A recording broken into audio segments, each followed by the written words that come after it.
Hello friends, welcome to my YouTube channel. તો આપણે છે ને આજે નવો સબ્જેક્ટ શરૂ કરવા જઈ રહ્યા છીએ, જેનું નામ છે જિયોગ્રાફી, એટલે કે ભારતની ભૂગોળ. સૌપ્રથમ આપણે ભારતની ભૂગોળ શરૂ કરતાં પહેલાં એ જાણવું ખૂબ જ જરૂરી બને છે કે ભારતનું એકચ્યુઅલી છે ને સ્થાન કઈ બાજુ આવેલું હોય છે. ગમે ત્યારે તમે જે કોઈ પુસ્તકો, સાહિત્ય કે ગમે તે વાંચતા હશો, તેમાં સૌપ્રથમ છે ને ભારતની ભૂગોળની શરૂઆત છે ને ભારતના સ્થાન, સીમા અને ત્યાંથી શરૂઆત થાય છે. તો પણ આપણે છે ને અહીં સેમ કોન્સેપ્ટથી છે ને આગળ વધશું અને છે ને સૌપ્રથમ જોઈશું ભારતનું સ્થાન છે ને કઈ રીતના વર્લ્ડમાં આપેલું છે. તો સૌપ્રથમ તમે આ એક આપણે એક નકશો દોરશું, જેમ કે આ વર્લ્ડનો એક નકશો છે. આમ ફ્લેટ રીતે સમજો તો આ એક વર્લ્ડનો નકશો છે. અહીં છે ને આપણું કંઈક ભારત આવેલું છે આ રીતનું. આ આપણું ભારત છે, બરોબર છે. હવે આ છે, ત્યારબાદ જોઈએ આ છે ને મકરવૃત છે. ત્યારબાદ એક્ઝેક્ટ વચ્ચે આવશે વિષુવવૃત્ત 0° આ છે ને જે 0° તેને વિષુવવૃત્ત કહેવામાં આવે છે. ત્યારબાદ અહીં કર્કવૃત્ત, તમને ખબર છે ભારતમાંથી પસાર થાય છે. આ રીતનું કંઈક કર્કવૃત્ત છે, જે ગુજરાતમાંથી પણ પસાર થાય છે. સૌપ્રથમ છે ને આપણે આ સ્થાન જાણવું ખૂબ જ જરૂર બને છે. એના વગર છે ને તમને આમ ભૂગોળની શરૂઆત કરી એમ લાગશે જ નહીં. એના માટે છે ને સૌપ્રથમ આપણે જોઈશું કે ભારતનું સ્થાન કઈ બાજુ કઈ રીતના આવેલું છે. તો આ રીતના જોશો તો ઉત્તર, દક્ષિણ, પૂર્વ, પશ્ચિમ 4 દિશાઓ આમ પડશે. જોજો, આ છે ઉત્તર દિશા, આ છે દક્ષિણ દિશા. હવે ત્યારબાદ અહીં આવશે પૂર્વ દિશા, ત્યારબાદ અહીં આવશે પશ્ચિમ દિશા. તો ભારતનું સ્થાન એકચ્યુઅલીમાં જોઈએ ને તો ભારતની દક્ષિણે હિન્દ મહાસાગર આવેલો છે. ભારતની ઉત્તરે હિમાલય આવેલો છે. એશિયા ખંડની દક્ષિણે આવેલો છે ભારત.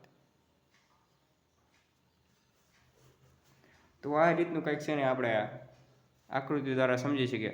આ જેમ કે આપણા પૃથ્વીના આકૃતિમાં જે સીધી લાઈન દોરેલી હોય છે, જે વર્ટિકલ લાઈન, તેને છે ને આપણે છે ને અક્ષાંશ, એટલે વર્ટિકલ લાઈન હોય છે ને એટલે ઊભી જે સ્થિર લાઈન હોય છે ને તેને રેખાંશ કહેવામાં આવશે. ત્યારબાદ આડી હોરિઝોન્ટલ જે લાઈન રહેલી હોય છે પૃથ્વીના આપણે, જે આર્ટિફિશિયલ હોય છે, કૃત્રિમ રીતે દોરેલી હોય છે, જે ખાલી સમજવા ખાતર દોરેલી છે પૃથ્વીના આકારમાં. તમને આવા કાંઈ લીટા નહીં જોવા મળે પૃથ્વીમાં. તેને અક્ષાંશ અને રેખાંશ એ રીતનું નામ આપવામાં આવ્યું છે. તો ભારત છે ને આમ જોઈએ તો પૂર્વ બાજુ આવેલો છે. આ રેખાંશની પૂર્વ દિશામાં આમ દિશા પ્રમાણે જોવા જઈએ ને તો છે ને આ ભારત છે ને આ પૂર્વ અને ઉત્તર પૂર્વમાં આવેલો છે. આમ જુઓ, આ બાજુ આ ઉત્તર પૂર્વ દિશા છે. હવે આપણે આ વિષુવવૃત્ત આવે છે, તમને બધાને ખબર છે. આ વિષુવવૃત્તની છે ને ભારત ઉત્તરે આવેલો છે. તો ઉત્તરે આવેલો છે ને તો અહીં જે વિષુવવૃત્તની લાઈન અડે, આ જે લાઈન હોય છે ને તેને 8°4 હોય છે. આ લાઈન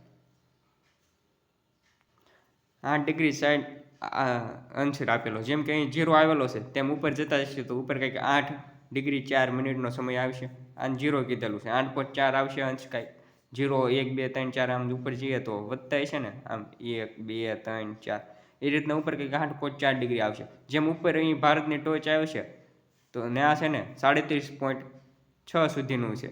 જેમ ઉપર જતા જઈશું તેમ 37 પણ ઉપર આવશે. તેમ ભારતનું સ્થાન કહી શકાય તો આમ કહી શકાય. જુઓ, વિષુવવૃત્તની ઉત્તરે, એટલે કે ઉત્તર બાજુ આવેલો છે. ઉત્તર એટલે આ રીતના લખી શકાય. આડી લાઈન કીધું એટલે અક્ષાંશ વૃત્તને આડી લાઈનને અક્ષાંશ કહેવાય. આડી એટલે અક્ષાંશ વૃત્ત, એ રીતના યાદ રાખીશું. અક્ષાંશ વૃત્તની છે ને 8.4° થી તે ઉત્તર બાજુ લીધી એટલે ઉત્તર લખવાનું, થી 8.4 થી 37.6° સુધીનું. હવે ઉત્તરનું સ્થાન ખબર પડી ગઈ છે. હવે આપણે પૂર્વ બાજુ જવાનું. કેમ કે આ છે ને આ સીધી લાઈન જેવું રહેલી હોય છે તેને રેખાંશ કહેવાય. રેખાંશની આપણે છે ને પૂર્વ સાઈડ આવેલા છીએ.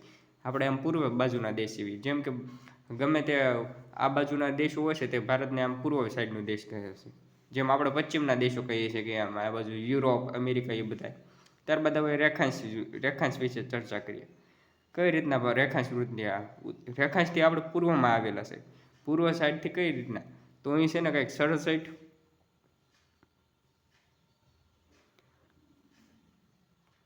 68°3 આવશે અહીં. 68°3 સ્થાન આવેલું છે.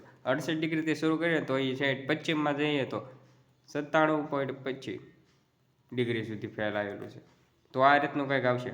68°3 97.25. આમ ભારતનું સ્થાન આ રીતના નક્કી થાય છે વર્લ્ડમાં.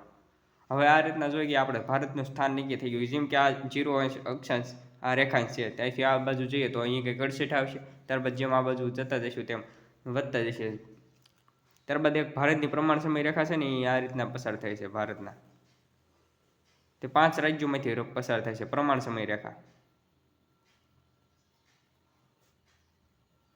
એ પણ બધાને ખ્યાલ જ છે. ત્યારબાદ જોઈએ હવે આગળ આપણે. તો બધાને એટલું સ્થાન ખબર પડી કે ભારતનું સ્થાન 8.4 થી 37.6 વચ્ચે ભારતનું સ્થાન રહેલું છે.